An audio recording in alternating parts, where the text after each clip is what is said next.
Yes.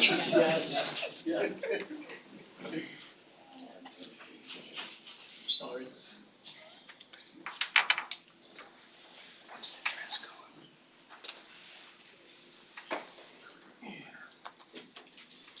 Okay, great, less than 2 minutes. Good morning, Chair, board members, Madam CEO, staff, and members of the public. Again, I'm reminding everyone to be silent during the entire meeting and to keep your cell phones on electronic devices on silent or off if necessary. If you're a presenter or a speaking board member, please speak directly and loudly into the microphone, also ensuring that the light on the microphone is green when speaking. Thanking you so much for your cooperation. I'm noting for the record that Member McCoy is absent. Chair, there are 8 members of the public wishing to provide comments. That is a record. I believe it is. So speaker number 1, Elizabeth Hardy, speaking on item 5. Elizabeth Hardy, could you bring her the microphone, please? Thank you.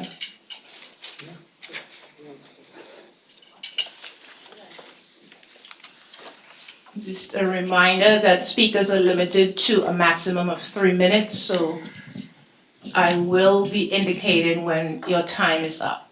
Thank you. Thank you. You may begin. Good morning, everyone. I'm glad to be here to say something. I haven't been to the meeting for a month or so, but I appreciated very well that they came to the house and they did a beautiful job in my kitchen. I appreciate that because I needed it. Everything was falling apart. First of all, I'm here to see. I'm here to see, can I get my house? The house is falling apart, yet still, the siding is falling apart. I had to be careful go out my back door because the woods are rot and the steps are rot, and I tripped the other day because part of the woods were falling off the back porch and it almost hit me. By me holding on to the banister, the steps, some is high, some is low. I can't even go out the back door and put my garbage can out because I'm scared of the steps, so I go around to the front, best I know how. It is ridiculous. Like I've been there 55 years and nothing. The worst house in the whole block. And I think it's terrible. So I ask y'all to please help me clean the house up. I appreciate it.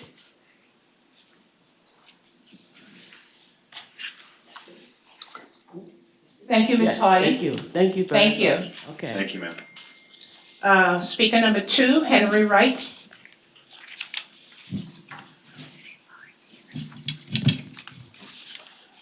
Henry Wright. Henry Wright. Henry Wright. Which one is this? Your last name is Wright? That's Mr. Wright, Henry. Is there a Henry Wright here? Yes. Okay.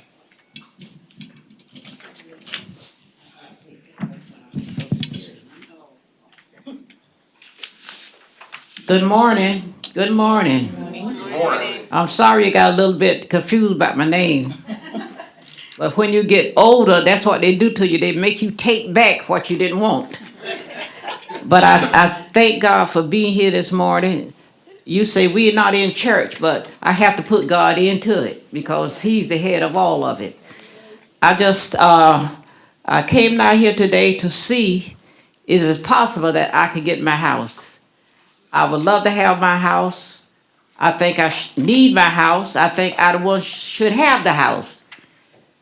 Because due to the slack of New York City housing, they didn't put my hot water heater in years ago and will cause my son to lose his life. Now they're gonna say, give me a hard time, I don't need my house. I don't think that's right. I just want the house. Nothing else. So is it possible that I can get the house? I try to keep the house up much as possible. And I think I did a good job. It didn't fall down on me yet. So I want my house.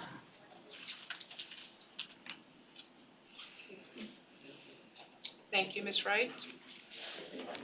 I want to know, do that seem right to any of y'all? She's right. Nobody say nothing.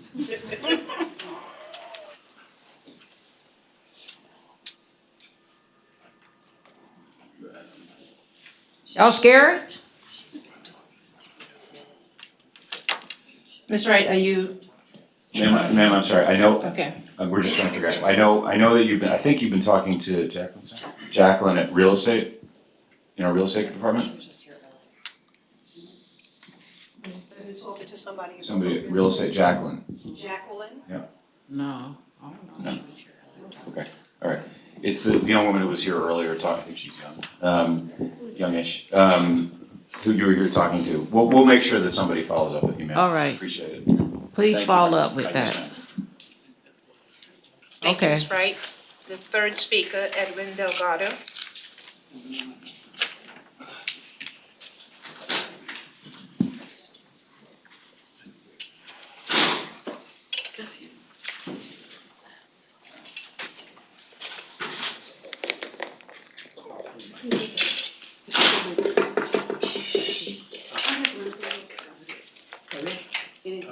Can you hear me okay?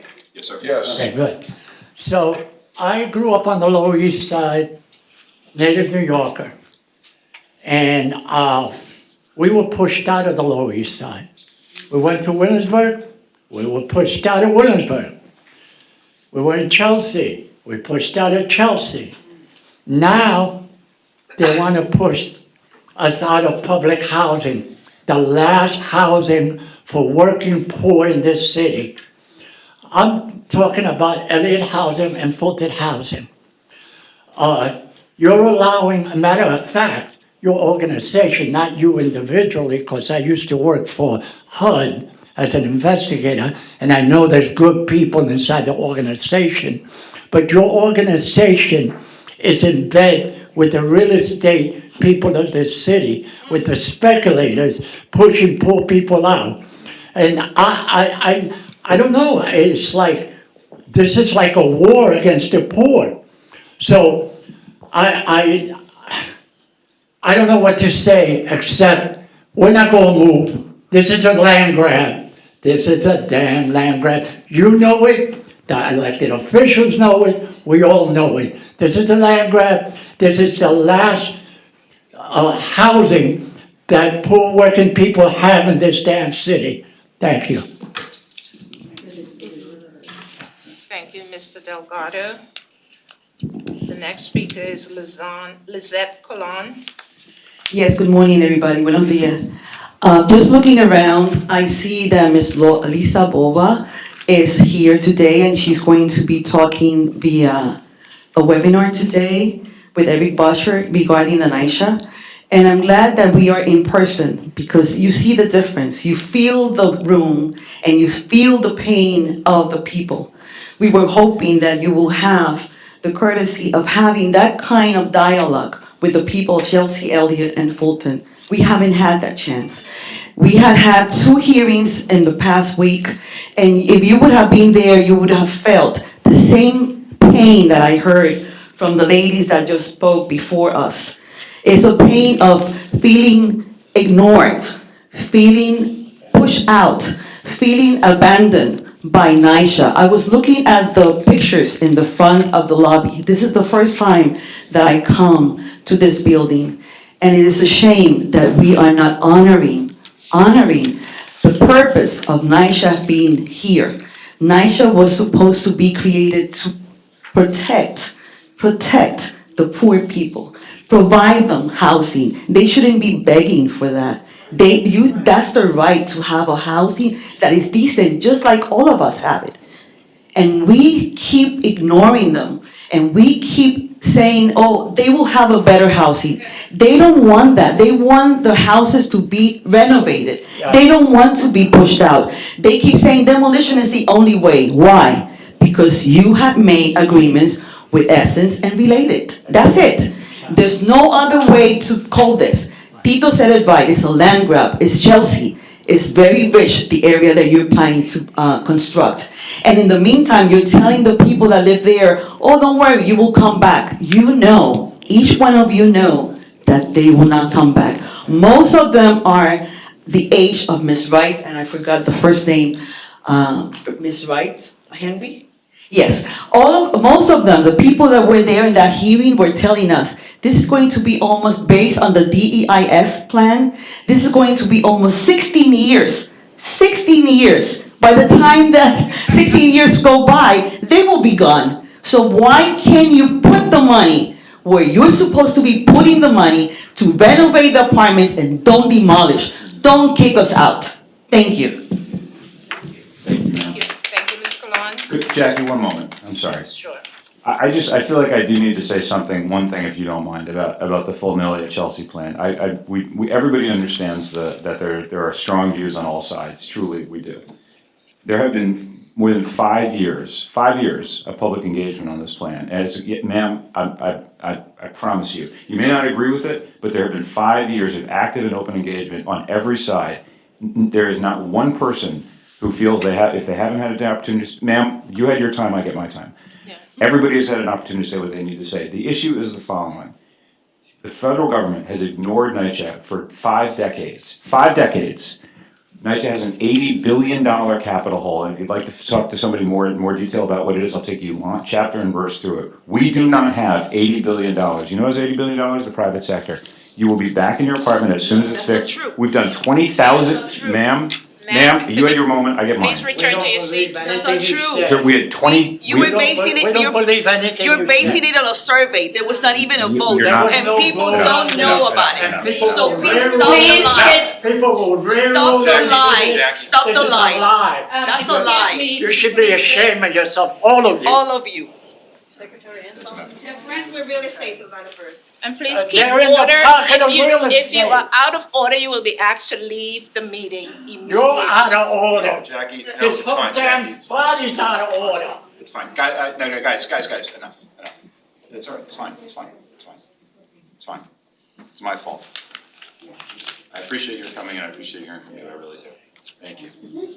Speaker number 5, Laurette Humphrey. No, man, we welcome you, honestly. You've been here many times and I'm glad to see you. Oh my God, oh my goodness. Wow, people are hurting. I understand, man. Okay, good morning, my name is Loretta Humphrey, I'm an FHA resident. I am in a private home managed by the New York City Housing Authority. I mean, there is so much to be said after listening to everyone. I think people want honesty, transparency. I believe that they want to be in their homes. Most of these people, as the young lady said, are senior citizens. You know, they want their houses. I mean, this is nothing new that I haven't said already. Now, I am looking at NYCHA with the private homes for the FHA homes, and how the real estate developers in NYCHA are conducting themselves and not being transparent with the residents. I know we are in a stage of a Zoom, so we can have almost everybody there, if not everybody. I believe that there needs to be not only transparency, I think that the communication and getting out the notices to the people are not being done. You know, you gotta let the people know what they're up against. We're looking for a plan. Did I greet everybody? Hey y'all, how y'all doing? They're talking about a plan or how to get together a plan. We have a plan already. We've had a plan. NYCHA has had a plan since 1939 on these public houses. And the FHA Houses has a program, the 5H home program. And I got notes where there were, I think maybe 55, 51 homes left. And we have a stock in Queens of maybe 80, and some in Brooklyn. I think these people not only need to be spoken to individually, but there has to be something moving forward. There's nothing moving forward. It's just talk, talk, talk, talk, more talk. It's crazy. It's crazy. I'm 71. I've been in my house since I was 30-something. I didn't pay for this house 2 or 3 times already. I got all my notes. There's work that needs to be done. House to home is not a solution. HUD is supposed to do the inspections. That's HUD's responsibility and job. Nitro, you need to hold HUD to the fire. You need to hold my congressman to the fire, Congressman Gregory Meeks. Natasha Williams, my council member, needs to be held to the fire. We have got to make a solution, not only for the occupied homes, but the unoccupied homes. Those homes belong to the citizens and the taxpayer of New York City. And we need to make a plan. And there's no, I don't see a plan. I hear talk, but I do not see a plan. If you need help, we have qualified people. I see Reverend Logan in the building. She has been the sponsor of the original plan, off of NYCHA, and it worked out very well. Everybody didn't get it, but now we're here. You cannot keep these people are coming from wherever they're coming from, foreign countries, wherever and they're killing our community. They're destroying our quality of life. I don't want to see my son live in a shoebox, a matchbox, and that's what's happening. So I, as an FHA resident, I am pleading with the real estate and the law department. Please sit down with the people that have knowledge, have experience, and wisdom on moving forward with these FHA houses. I rest my case. Thank you, Ms. Humphrey. Speaker number 6, Reverend Logan.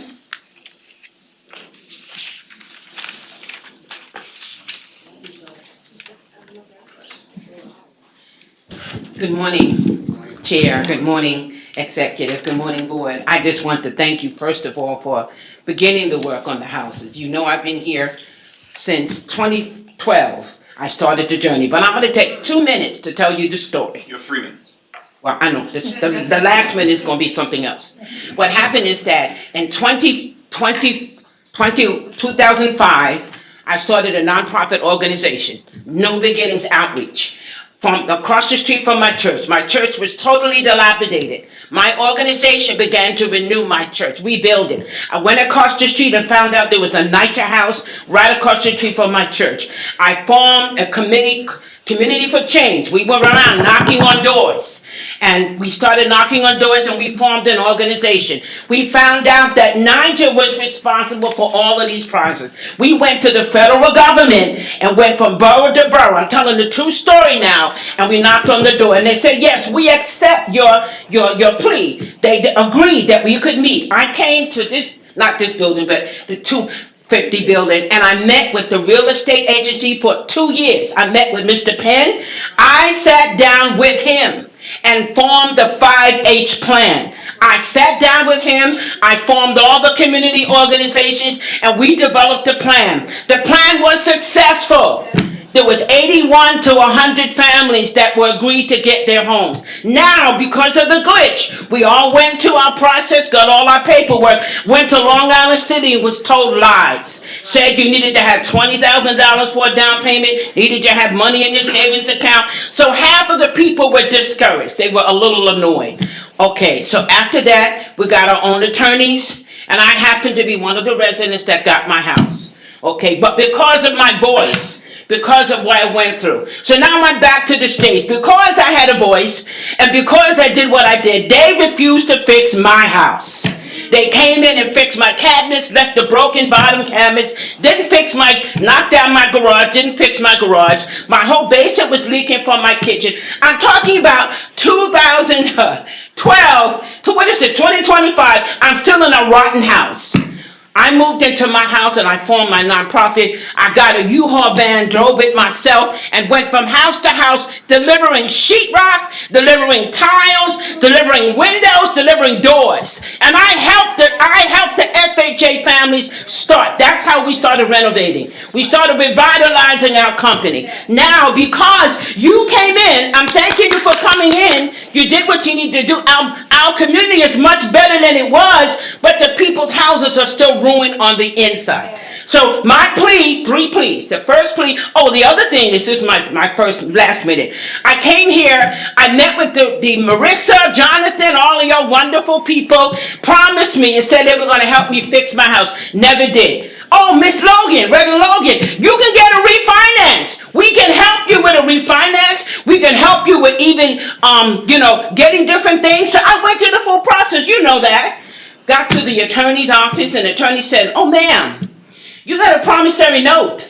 And the note said, you can't refinance, you can't sell. I said, oh, so Nigel took me all the way through this process and was gonna now make me pay $300,000 after refinancing my house. How dare you guys do that to me?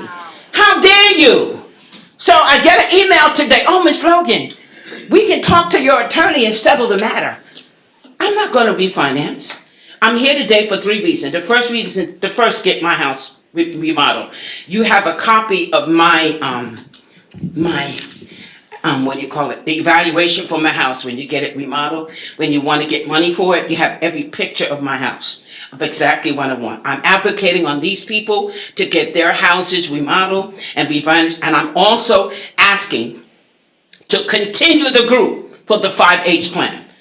I'm asking you to finish your promise. Now, you promised, most of the families got through, they didn't get through. The others didn't because they were told certain stories. They also were told, multi-family dwellers said that they couldn't get their housing for whatever reasons. They got their letters, but apparently something happened. So I'm back. I'm coming every month with Ms. Humphrey and everyone else, and I'm going to represent the group like I did in 2013. And I'm asking that you first, I'm going to leave all my pictures, and I'm going to ask you to start with my house. The lady came to my house, looked at this stuff, and said, oh man, we ran out of money. That was COVID. Ran out of money. Come on, somebody. Reverend Logan, I'm finished. wrap it Okay. up, please? As they said, ran out of money. So I spoke with Adrian Adams. I spoke with Eric Adams. I spoke with Congressman Grease. He just sent out a letter last week and said HUD is getting to get as much money as they want to give to you to help with our houses. So I'm ready for the role. I'm ready for the help. Thank you so much. $1 billion. Yeah, Thank $5 you, billion. Reverend Logan. Thank you. Order in the meeting, please. Please. Speaker number 7, Layla Law Gizelko.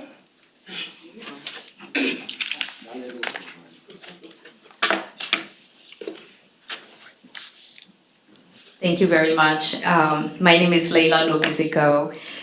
Good morning, Chair Rubin, and members of the board, and CEO Bova Hyatt. I am the district leader representing Chelsea, and there are actually numerous vacancies at Fulton and Elliott Chelsea. Many apartments are vacant, so I wanted to just touch on that. As you know, the draft environmental impact statement was issued at the end of March, and NYCHA and HPD held a series of hearings last week. They were very, very well attended, at least by members of the community. It was a little bit disappointing to see that the top leadership of the real estate team was not in attendance. But over 100 people came and spoke, residents, neighbors, tenant leaders, advocates, and one after the other, they voiced their opposition to the demolition. They also raised a number of concerns about the impact of the proposed redevelopment. People were brought to tears. It was really an emotional moment.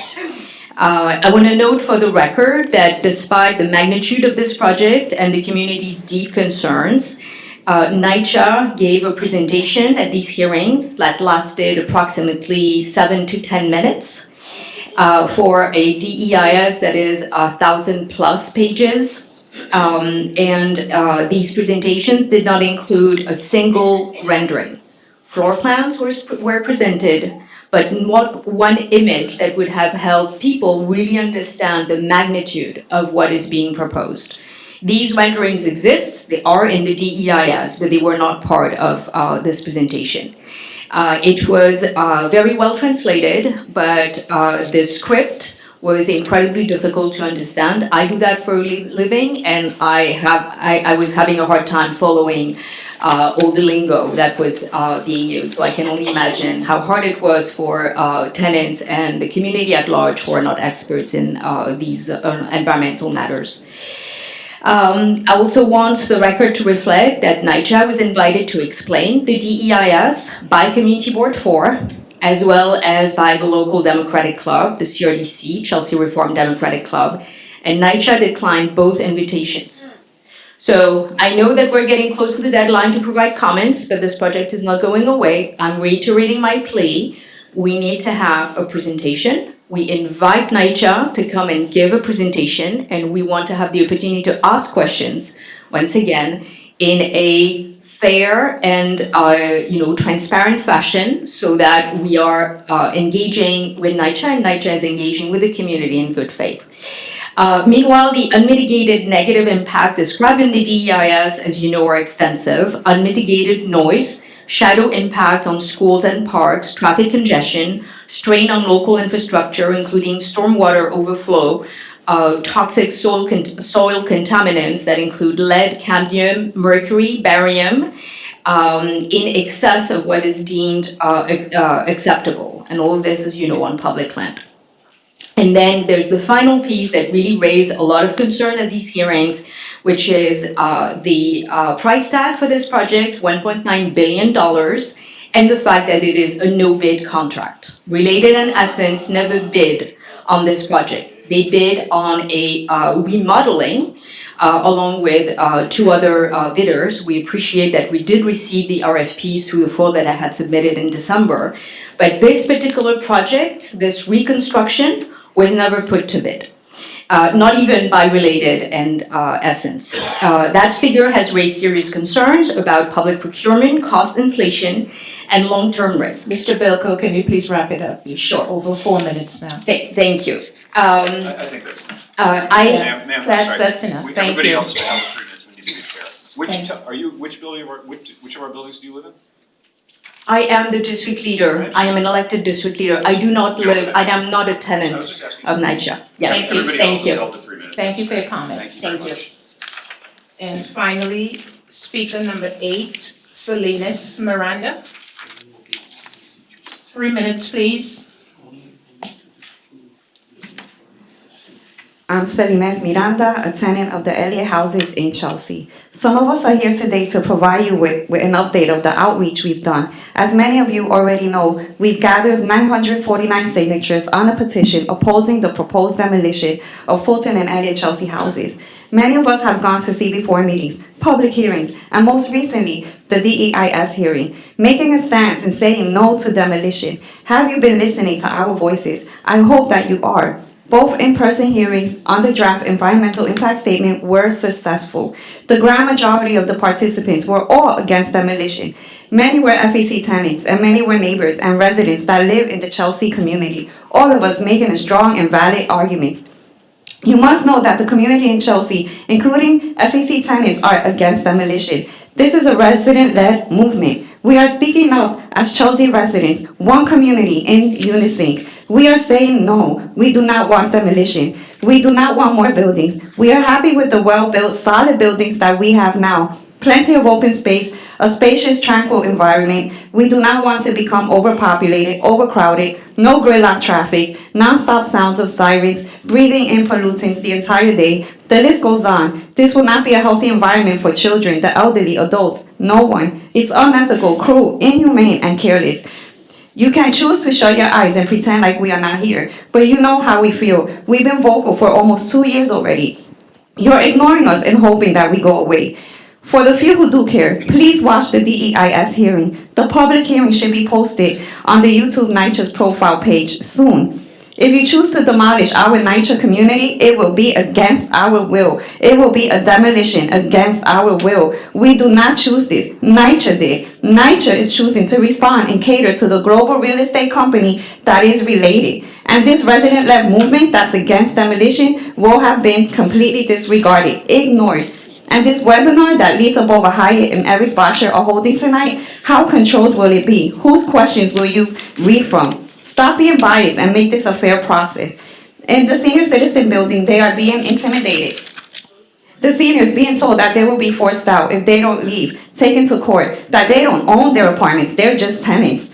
They are scared and are on high anxiety mode. You got a taste today of the constant pushback, the tension, the anger. Our voices diminished and not respected. NYCHA is selling us out, whose intention are to privatize all of public housing through the RAP Act conversion. Do not allow your housing to get privatized. Stay on your Section 9 lease. NYCHA and our landlords are obligated by law to maintain and upkeep your apartments. Go to 111 Center Street, Civil Court, if your work order is being ignored. Know your rights and fight back. NYCHA purposely neglecting and sabotaging. They have money to pay over vendors. They say there's no money, but no one is managing the finances that they're allowing for the fraudulent practices. So it's a lie. It's obvious. Anyone with an open eyes knows that this is all. I'm sorry. That's why I always say no. But it's a lie, and we're being sold out. Thank you. Thank you. Thank you, Ms. Miranda. Chair, that concludes our public comments portion, and we will proceed with the regular calendar. The first order of business is to adopt the minutes of the prior meeting of March 26, 2025. Silence, please. Do I have a motion? So moved. Thank you. Second. Seconded by the vice chair. Thank you. All in favor? Aye. None opposed. Thank you so much. Chair, do you wish to make any comments? No, I think I've said my piece. Thank you very much. Madam CEO, do you wish to make any comments? I do. I may never speak again. I just want to ask, again, I'm going to repeat that silence, absolute silence is required in this space. And at this moment, from the time that the actual board meetings speak, after the public members of the public spoke, anyone who is out of order will be removed. This is not a church. Thank you. This is a public meeting. You know, this is not a church where we have to be quiet. We're upset. We are upset. We're being evicted from our home. Excuse me, sir, but you have to be. I will not. I will not go with you. Arrest me if you want to. We're being pushed Okay, out let's of just our move home. on. I'll just Can speak I- louder. can I proceed? Good morning, everyone, and thank you for joining us at our April NYCHA board meeting. Just ignore I'm us. looking forward You to keep on today's ignoring us. presentation. This is Eric Botch's doing. He's in bed with the real estate. I let him know out there in the Zoom. Speak though. No, es para carajo, esta gente son unos cabrones. Okay, I'm looking forward to today's presentation from Arvind Sahoni, Executive Vice President for Strategy and Innovation, on the HUD Agreement and Transformation Plan updates. Since 2019, NYCHA's made major investments in building conditions and our organizational structure and process to improve the everyday lived experiences of NYCHA residents.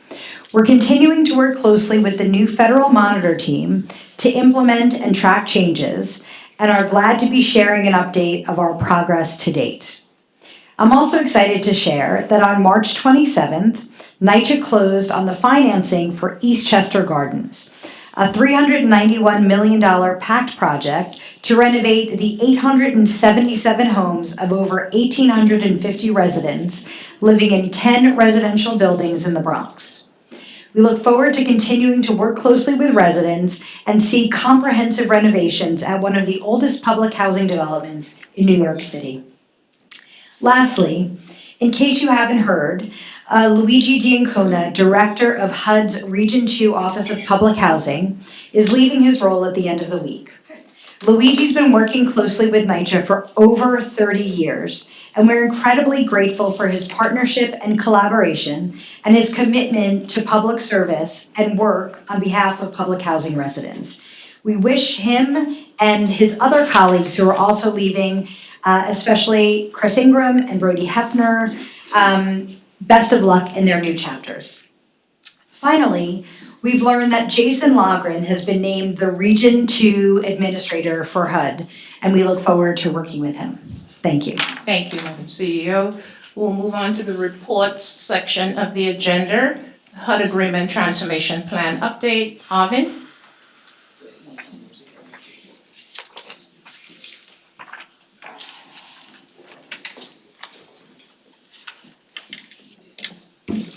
All right, good morning, everyone. My name is Arvin Sahoni, Executive Vice President for Strategy and Innovation here at the Housing Authority. I'm going to talk about the transformation and our progress to date. This all comes from the HUD Agreement of 2019. We've heard a lot about some of the real estate choices of the agency. This is sort of the other half of the equation, our duty to residents that are in our apartments today and how we serve them in the way they deserve.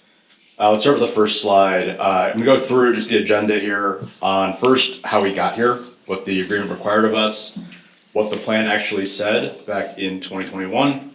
I'm going to go through a couple specifics on programs and what we've done to date and our success in some of those programs and some of our challenges, and then what's coming next in the future. Let's go to the next slide. Just to remind everyone, I know also we had some turnover on the board in the last handful of years too. The agreement was signed in 2019, and this was after years of investigations about issues with lead paint disclosures, with mold remediation, deceptive practices with HUD. A lengthy process went into that agreement to negotiate all of those terms. The agreement required us to do a handful of different things. The installation of the federal monitor, which is paid by the city, new oversight departments, compliance, quality assurance, environmental health and safety, reorganizing, which is the focus of my talk today, and then new metrics. So across 6 different pillars, heating, elevators, lead, mold, pest and waste, inspections, very, very specific detailed metrics we have to hit on those different targets. So I'm going to focus on this third bucket today, but they're all sort of things that have been in flight for the last 6 years now. Let's go to the next slide. So in 2021, we released the first transformation plan. This was an effort driven by Ms. Trimble and myself back then in different roles. We put out the first plan with this vision for the agency as how we think about this place differently. We could have actually answered this question very narrowly. The agreement requires us to put out a plan that addresses the agreement's specific requirements. We made a choice to go a little bit broader with this, to say, how do we actually address the biggest issues that residents are facing? We did a lot of engagement even during COVID and heard a lot about in-unit repairs being the biggest issue, janitorial work, sort of public space and common area upkeep, a lot of issues around safety, things like that. We wanted this plan to address all those issues as we went. You'll see the values that we decided on for that plan. We also then subsequently issued 2 implementation plans with DOJ and with HUD to really detail these plans in a lot more concrete steps. Let's go to the next slide. To give you a sense of the timeline, I mentioned some of this. The agreement was signed in 2019. We started work pretty much right away on engagement with residents and with staff. We actually started implementing some of this work as early as 2020. And we're now kind of 5 years into this process, really in execution mode. We're doing all the things that that plan outlined. We're now sort of monitoring and doing ongoing improvements on each of those programs individually. There are new things being added to the list every single year as we learn new things, and we're making adjustments as we go. But this has been sort of the end-to-end process in the last 6 years to get to this moment. Let's go to the next slide. I'm going to start with a few specific programs that we outlined in the plan. This is on governance. We separated the chair and CEO positions, which we thought was better governance than having a single combined role, which was very unique amongst housing authorities and generally organizations. A lot of work with the board to professionalize and change the way the board operated. New leadership roles, creating the COO role, the Chief Asset and Capital Management role, and the CAO role. This picture here is actually from the original plan. This is not quite what we've done in the end. We've gotten pretty close to that graphic. At this moment in time with the new CAO in place, we're actually pretty close to what we set out 6 years ago. There are continuing changes being made to this, but again, we've sort of made a lot of that stuff in the last 6 years. Go next slide. One of the other big changes in the plan was the neighborhood model. So there's this question from residents saying, I remember a time back in the 90s where I can go downstairs to my management office and get an answer for repairs, for tenancy questions, for rent collection. How do we get back to local service at the site level? This place has centralized so much in the last sort of 15, 20 years. The question was, how do you push it back down again? So how do you thin out central office functions and really have a lot of the decision-making made in the management office by a strong manager? So what we did was we created this new structure called the neighborhood model. We created 30 neighborhoods around the city, organizing sites by these very geographic organizations. So this is an example on the Lower East Side. This is Manhattan 1, basically strumming from Smith all the way up to Fladdock on the east side there. And so you have property managers at each site that roll up to a neighborhood administrator that roll up to a borough. And the idea is over time we're putting more and more decision-making in that local level and having residents feel like they get a more nimble, fast response to their questions.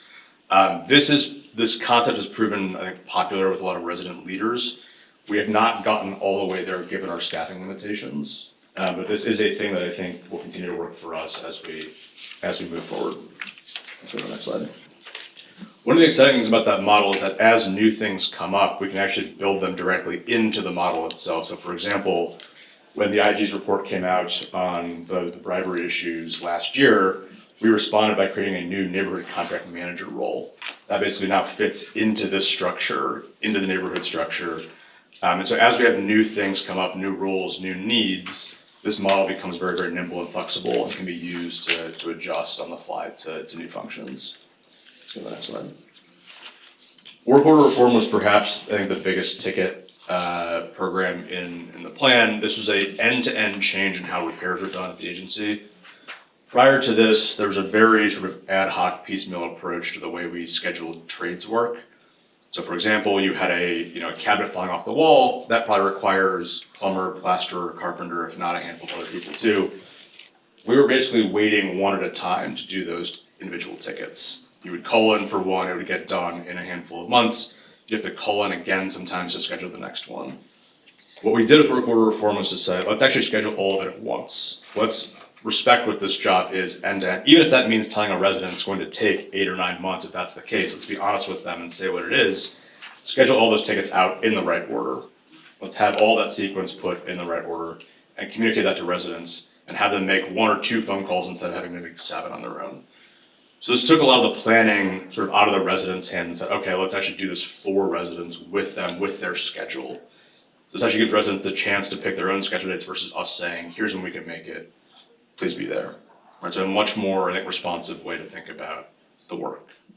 Let's go to the next slide. I want to share a couple of just data and sort of performance management points on these programs too. So one of the great things we saw with work order reform was the bending of this backlog. We see sort of backlog being a huge issue for us over time. We maintain a backlog of about 330,000 skilled trades tickets at any given time. That number has remained relatively flat since 22. If you see that trend prior to 22, we were heading towards a 600,000 number on skilled trades alone without this program.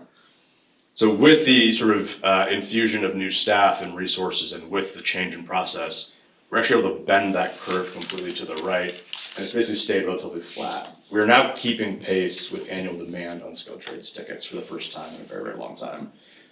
That is very exciting. It is not the whole answer. Residents are still extremely frustrated and for good reason. I'm gonna get into that on the next slide here actually. So why are wait times still very high if we're doing so well on annual demand? So if you look at on the left side of this chart, this is the number of tickets created, and the right side is the number that are closed or canceled. Those bars are basically even in capacity. The problem is that with that large backlog always being sort of over our shoulder, we are doing some portion of old work every single year. So even if capacity is matching demand for a single year, with that backlog behind us, you can't ever really keep pace or catch up to that number over time. This is why we're actually investing now in backlog programs, especially on mold and leaks, which is very, very exciting. The hope being that if you do a one-time investment, you actually have long-term benefits to the wait times for residents. Because that's the real punchline to this, is how do you get wait times down for residents to not have them waiting for months on end for repairs. Let's go to the next slide. One of the other big changes we made in the plan was on janitorial work. Prior to 2019, there had been a real negotiation with the union on these alternate work schedules. So having caretakers be in buildings from 6 a.m. to late at night on shifts that weren't really assigned to a building anymore, they're assigned to functions. And that meant people crossing over, people often having shifts that didn't really add up on the weekends, very thin staff, Thursday, Friday sometimes, which meant Monday morning was often a huge challenge to come back to and to catch up. We went back to a building-based system, back to the normal schedules, letting sites pick their own configurations of how they wanted their staff to work, which again, I think was a huge improvement in how this program worked. Let's go to the next slide. This is a little bit confusing, don't spend some time with it, but what you're looking at here is common area conditions. So this is the number of work orders called in to complain about common area janitorial problems.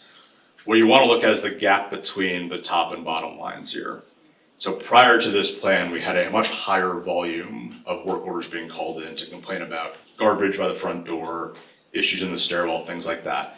We still have these problems, obviously, these are not going to go away overnight. But going back to this shift-based model, I think has been a real benefit to us in reducing that call volume. Even HUD had called us actually after we implemented this saying, I'm not getting calls as much on these issues once this program was implemented. We've also seen, I think, reduction in lateness and AWOL complaints from staff. One of the issues at 6 a.m. was that if you have childcare needs, other issues, it's very hard to actually get to a shift at 6 a.m. at some of these sites if you don't live nearby. Going back to the normal shift actually reduced our issues with truancy and with lateness quite a bit too. Let's go to the next slide. Last, I just want to finish up with a few of the next steps that are coming up. We're going to keep executing and improving on these plans as they are. None of them are really ever done. Work for reform is a sort of continuous program. Some of the backlog investments came from that work. As new things come up, we'll sort of include them in the overall portfolio as well. We've got more adjacent programs coming online too. So resident communications is a huge challenge for us, both with work order issues, other issues. How do you make sure we have accurate contact information with residents? How do we make sure we're giving them the most up-to-date information on what's going on at their development? We have regular internal, external reporting with the federal monitors team, with HUD, with DOJ. And then lastly, we're also sort of shifting to think about the long-term structure of the agency. Given all the real estate choices that we're making, how do you best serve residents given the portfolio that we have? So I'll stop there. Happy to take questions, comments, any of them. I'm gonna start with the easy one Sure. first. So the contract, just on a quick look from what you gave us, because I wanna read this thoroughly.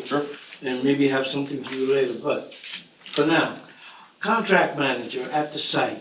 In other words, that's a person that's going to be able to speak to the numbers and what's actually happening at the development. Yes, so that role is designed to not only oversee the use of the contractor on the site, but also to oversee the work too. Make sure we're not getting taken advantage of, or to obviously address some of the bribery issues. That role is to be very much hands-on, on-site, to know the details of those contracts being used. And we're talking about the converted sites. No, this is for public housing, Section 9 sites. Public housing. Yeah. Okay. So now comes the hard question. Sure. So the work request being done is an old concept. Yep. So what changed that we can do it now and not 10 years ago? Yeah, that's a good question. So a lot of the things that we put in the plan were actually things that were being done 20, 30 years ago at the agency. In many ways, NYCHA was a very effective landlord decades ago. Because also, the one difference was we had 17, 18,000 staff members back then. Right. So there was an ability to actually decentralize in a real way to say, listen, I'm going to run, Wise Towers, whatever else, as an independent site, because I have 50 people I can staff there. As the place shrunk in sort of the early 2000s down to 12,000, 11,000, we centralized all those things here. It became much easier to manage it from a central location, saying call in to us, and then sort of we'll figure it out from central office versus having it figured out locally. So these concepts are not new, I will fully admit that. We had gotten away from them in the last sort of 10, 15 years. This was really an attempt to go back to that, to say, listen, this is always possible, but we think it's better than what we've been doing the last decade. Trust me, I'm not complaining. I mean, I'm glad that you guys are going back to that concept because it'll save the residents time and money. Because now instead of having 6 different appointments, maybe they'll have two. Yeah, and if nothing else, And the weekend, with the janitorial and the other people, are you still, have they thought of doing the weekend, having that skeletal staff on weekends to be able to do those things? Like, someone dropped something on the floor, and was somebody gonna be there to be able to pick it up and do it on site on Saturday Sure. or on Sunday morning while everybody's at church, you know? Sure. Or what have you. Defer this to Ms. Tremblay. Yeah, so thank you, Vice Chair. So we do have a skeleton crew on the weekends at all of our developments. So we Right. do have caretakers and a supervisor on staff doing the basics of building and ground janitorial on the weekends. So it is more skeletal than a typical weekday, but they are there absolutely cleaning the buildings and dealing with garbage on the weekends. I also just want to add one more thing on the work order reform, just because this is so near and dear to my heart. I can't let it not be said. In addition to everything that Arvin mentioned, one of the key changes in being able to implement work order reform, and there's like over 40 recommendations in the transformation plan, but you have to tie it with a change in the way that we look at metrics and how we do performance management at NYCHA. And so when in the old model, when you would start with a plumber, which is typically the first trade, and the plumber would close their work order, and then we'd open the plaster work order, and then the plaster work order would close, and we'd open the paint. So we were looking at it somewhat from a staffing perspective of metrics, of how long does a plumber take, how long does a plaster take, rather than from the resident perspective of how long until my hole is fixed and how long until this job is done. So we had to kind of change all of our metrics to look at it the way a resident was looking at it, of how long does the job take? Which meant we were telling the plasterer, plumber, and painter, all of your work orders are starting on the same day. Obviously, they have to go in sequence, so the plasterer was held for the time it took for a plumber to do their work. But we felt that was the better trade-off than not seeing it the way the residents saw it. So we really had to pair this kind of staffing and structural change with a new way of judging metrics and judging performance management, and that's kind of key to part of how we were able to make that change for work order reform. Well, that sounds very good, because, you know, the one thing that you guys shied away from was the child tickets. And because a lot of times you'll find that certain management offices, when a ticket is put in for something that's already being worked on, they treat it as a new ticket instead of something that started off, and this is a child ticket. So it should have more attention as opposed to being a new ticket. So the child ticket used to be a good thing, because now they could look at it and see the original ticket that was put in and know that you can't wait on this, that it has to be completed today or now. Absolutely, so we've taken a whole new look at the tickets and how they're structured as part of this as well. Okay, thank you. Could you go back to the beginning of the presentation? I just want to put less a question and observation. First of all, I realize it's complicated, but it does reflect a lot of really hard work and improvement in a relatively short period of time without any new money. Yep. This is just the hard work of making government work somewhat better. Keep going back to the HUD. Keep going. One more? Yeah. So the city, as part of the HUD agreement, the city committed, not in the agreement, but just sort of generally, to $2.2 billion of capital funds, right? Yeah, actually, it is in the agreement, yeah. It is Actually, agreement. yeah, it's written in the agreement, yeah. Right, so, which is great. It's $2.2 billion over 10 years, which is, my math is right, $220 million a year. Yep. Which, while we're grateful for it, and we actually get more than that from the city typically in any given year, as the budget rolls through, is really not all that much. Yeah. Right. I just think it's just an interesting, the timing of this is interesting, because everybody woke up this morning to read that the state finally passed its budget, so well done. And as part of the state budget, the capital side, the MTA got its 5-year capital plan fully funded at $70 billion, 70 billion, 68, 70, which is interesting because it's almost the same once you get to the big numbers. It's sort of an interesting side by side. Like they have a $70 billion 5-year capital plan to bring everything into a state of good repair. And we have an $80 billion effectively capital need over about the same period of time, more or less, to bring everything into a state of good repair. They went to Albany and they had a concerted effort. I know the MTA, I used to run the MTA from the governor's office. I know how they do it. They go up there and they marshal everybody and they make the case for the MTA as the economic driver of the region, which is right. And everybody scrambles and panics, and then they get the 5-year capital plan funded by the state government, the legislature. And in this year's budget, I don't know if we've seen the number yet. We haven't seen the number yet, but we ain't getting any $70 billion. And it's gonna look more like that for 1 year. So I don't know why that is, but it's historically always been the case. We're actually doing much better now because of the effort of the NYCHA team, frankly, and nothing else. And we appreciate our state partners. But I think it's just interesting for folks to understand what it is that NYCHA's fighting uphill against versus what other equally deserving agencies have going for them when they go to make the case up in Albany. There are reasons for it, but I think part of it is just, that's how people have always seen NYCHA. NYCHA's got some other source of support, or they don't need the money or something, and that's what we come back with. And it's not for lack of trying, and I think the trying has been much, much better in recent years when Lisa and her team have really done incredible work to get what they can out of our supports at our government partners at every level. But that's what we get. And at the same time, the MTA gets $70 billion. So, we can't be the only ones up there every year in the budget fighting for this stuff. There's all kinds of, New York State and New York City are blessed with local government representatives at every level, including community boards. And I don't know when the last time you were up in Albany was, but I think it would be useful to figure that out maybe next time. In addition to the good work you're doing on the ground, figure out how you can start talking to your lawmakers about NYCHA's capital needs, because that's the only place it's gonna come from. Yeah, and what's interesting too for us, relative to most other cities in the country, is that we actually had a lot of our sites built by state and city financing, but no subsidy on the back end. Never. And so we took them over and never got the capital subsidies every 20 years to sustain them, and so we ended up with these sort of, that kind of explains the huge number now. It's just facts. Thank you very much. Yeah. Last thing.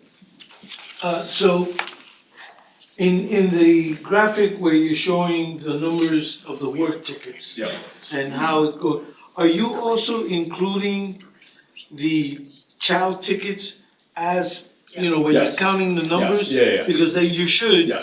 Because it doesn't want to seem like you're not doing the work.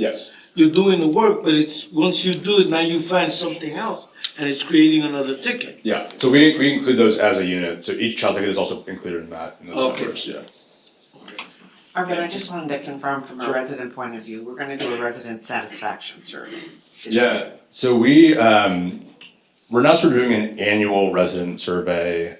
We actually got 25,000 responses in 2024 on this, and it tests, I think, about 11 questions on kind of the things you would ask to market rate residents too. Do you enjoy living here? Would you recommend living here to a friend or relative? Do you feel safe in your development or building?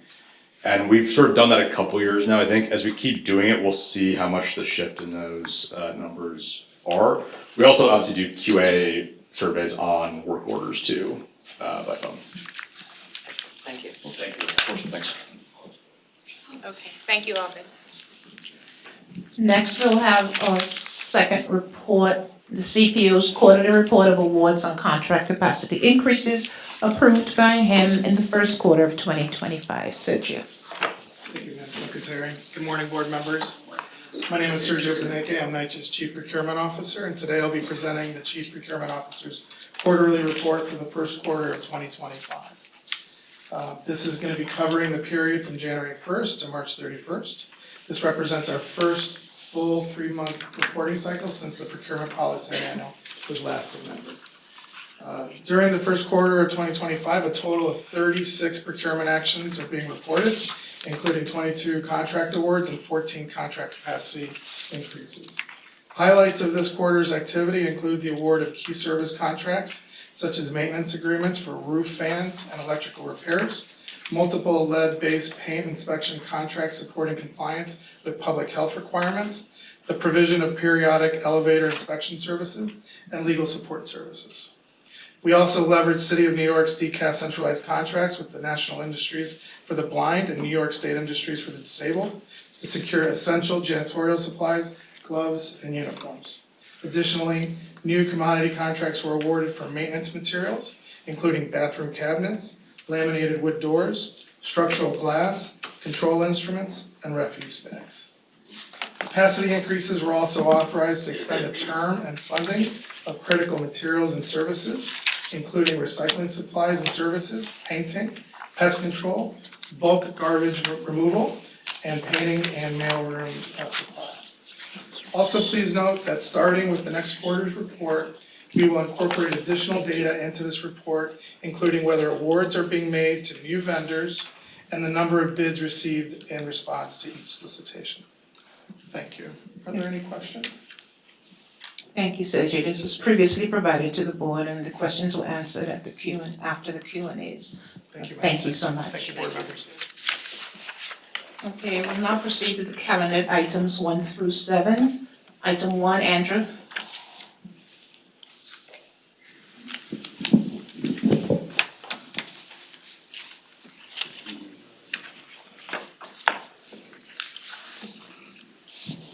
Good morning, everyone, board members. Nice to see you again. There we go. My name's Andy Dokas, and I'm the treasurer for NYCHA. I'm presenting item number 1, resolution 8516. And item number 1 seeks the approval for the investment transactions which the authority's Treasury Department executed in 2024. The investment resolution report outlines the authority's cash and investment position, changes in the cash and investments, and the investment performance for the year. All of the transactions were done in compliance with the prevailing HUD requirements, which are PIH 2002-13. Our strategy in 2024 was basically the same in the prior year, that we focus on liquidity, on safety, yield, and maturity. At the end of 2024, we had an investment portfolio balance of $785 million. This was down $144 million from the prior year end. In addition, we had escrow balances totaling $130 million, which reflect primarily $79 million for construction costs, which are for energy performance contracts that the authority has entered into, and also about $34 million for Hurricane Sandy recovery work. In 2024, the portfolio earned $15.7 million of investment income. This was compared with $22.4 million in the prior year, reflecting primarily a drop in the overall investment balances. The annualized return was 1.96% for the year, which was compared with 2.21% for the prior year. And this reflected the fact that as the size of the portfolio came down, the low yield deposits and the low yield agency bonds, which we have, represented a larger proportion of the overall balances. But beginning in 2025, we have made a change, and we have taken $100 million of those escrow deposits, and in a competitive bid situation, we have moved those to another bank, which are earning about 4%, compared with 0.5%, which we earned in the prior year.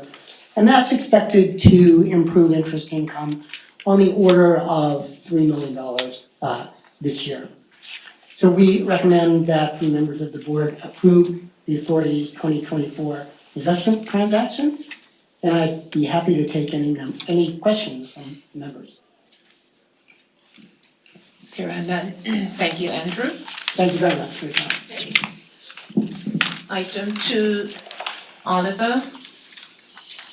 Before presenting item 2, Oliver, who's the Vice President of Project Management for ANCM, will move into the record Asset and Capital Management Division's first quarter 2025 update on ANCM's capital projects expenditure and temporary suspension report on elevator modernization, heating plant, and waste management contracts, change orders, and contract capacity increases. These reports were previously provided to the board. Oliver, do you so move? I so move. Okay, let the record reflect that the aforementioned reports are hereby incorporated into and made a part of the record. Please proceed. Good morning. I'll be presenting item 2, which seeks authorization to award a contract for roofing replacement and rooftop structure renovations at Lexington Houses in the amount of $7,478,950 to East Gold Builders Group, Inc. The scope of work includes, but is not limited to, the removal and replacement of the existing roofing system and related work, including asbestos and lead abatement at all 4 buildings. The First Lowest Builders Astoria Housing LLC was deemed non-responsive for failure to meet the required minimum qualifications as outlined in the authority's bid documents. The contract term duration is 1 year, 5 months, and 25 days. The projected Section 3 labor hours are 500, which represents 25% of the projected total. Thank you, Oliver. Item 3, Roy.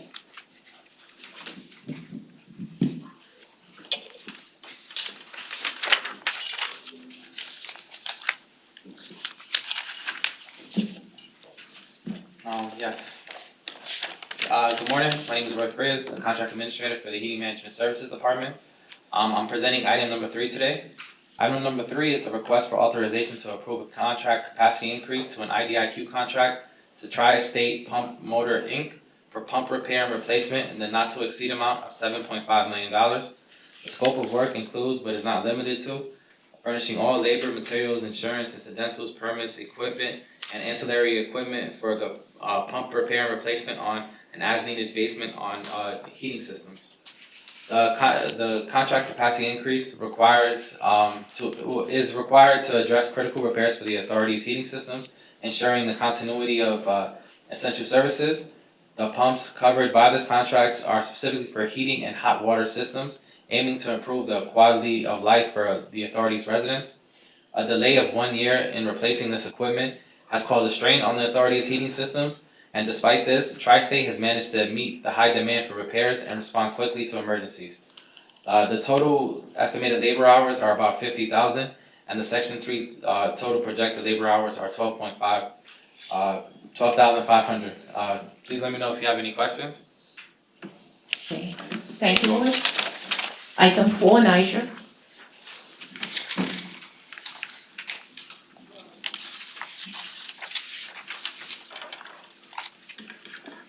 Good morning, board members. My name is Nigel Drew, Vice President for Queen Staten Island Property Management.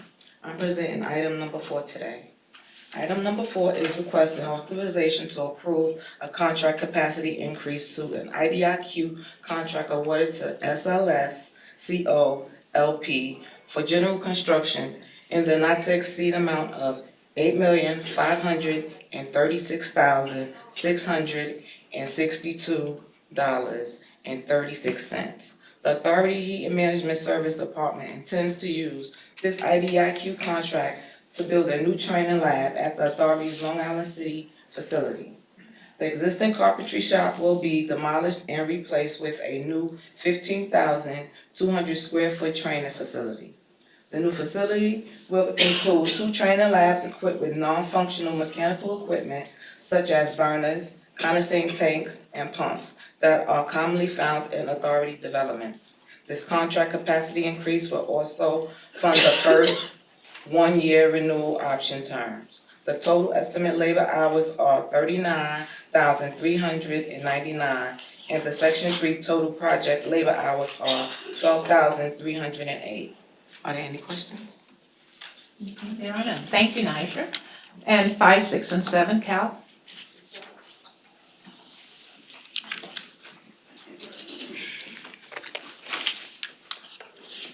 Good morning. My name is Cal Bruno, Vice President of Technical Services. I'll be presenting items 5, 6, and 7 this morning. Items 5, 6, and 7 are requested authorization to award 3 citywide IDIQ contracts for all-inclusive maintenance and repairs in move-out, unoccupied apartments, occupied apartments including court cases, and public spaces.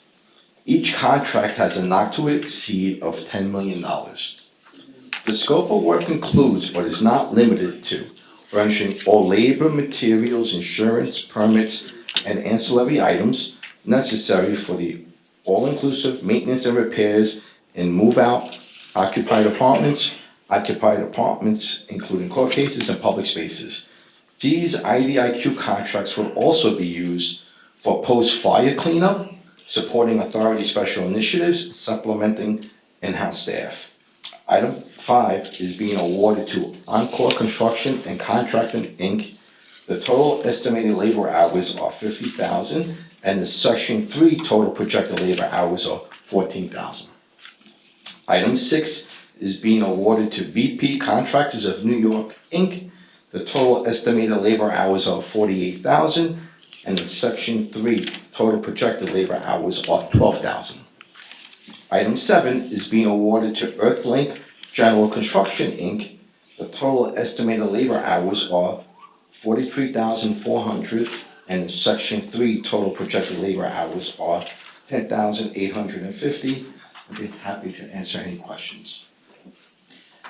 There are no questions. Thank you very much, Cal. Chair, 7 items were presented for board approval. Board, may I have a motion to approve the 7 items? Gavin. Thank you, Member Gavin, seconded by? Member Miller, thank you. All in favor? Aye. None opposed? Thank you so much. Board, being that all matters before you today have been addressed, may I have a motion to adjourn this meeting? So moved. Thank you, Vice Chair, seconded by I'll say. Member Belafonte. I'll take that. Thank you. All in favor? Aye. None opposed? Thank you. We're recorded in time, 11:17. Thank you all. The next NYCHA board meeting is scheduled for Wednesday, May 28, 2025 at 10 a.m. Please take note that the date was recently changed from May 22nd. See you then. Enjoy the rest of the day.